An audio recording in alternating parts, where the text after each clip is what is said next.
चोर आया, साधु की चादर खींची, भाग गया। साधु ने देखा मेरी चादर चोरी करके भाग रहा है। चोर भाग रहा है पूरब की तरफ। साधु ने कहा छोड़ मेरी चादर। साधु भागा पश्चिम की तरफ। लोगों ने कहा कि बाबा जी, चोर तो वो जा रहा है और तुम इधर क्यों भाग रहे हो? उसके पीछे भागो। संत ने कहा मैं काहे को भागू उसके पीछे? बोले क्यों?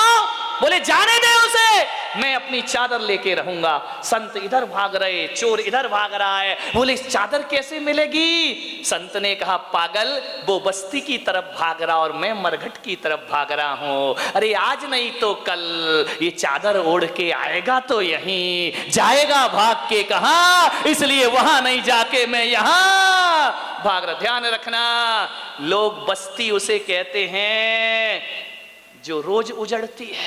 ध्यान रखना, बस्ती किसे कहते हैं? जो रोज उजड़ रही, कोई ना कोई रोज मर रहा है। और मरघट उसे कहते हैं जहां लोग रोज बसते हैं जाकर के। एक बार गए तो फिर वहां से लौटते। हकीकत में देखा जाए तो मरघट तो ये है जहां हम लोग रहा करते हैं, बस्ती तो वो है जहां चले गए तो फिर लौट करके वापिस नहीं। मरघट किसे कहते हैं बताइए? तुम तो उसे कहते हो जहां मुर्दे जलाते हैं।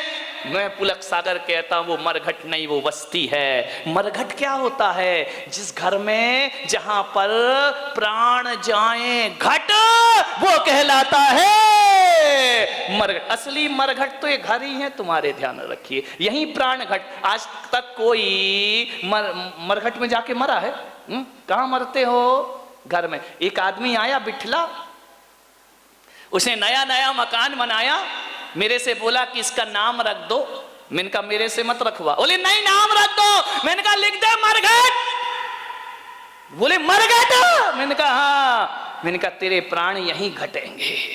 ध्यान रखना, जहां प्राण घटते हैं वो मरघट होता है, और जहां प्राण बस जाते हैं वो बस्ती हुआ करती है। मान्यवर, उस साधु ने कहा चादर लेकर आएगा तो, क्योंकि बिना ओढ़े तो आएगा नहीं, और जब कफन उतरेगा मैं अपनी चादर खींच लूंगा। ध्यान रखिए मान्यवर, ये जिंदगी की बहुत बड़ी सच्चाई है।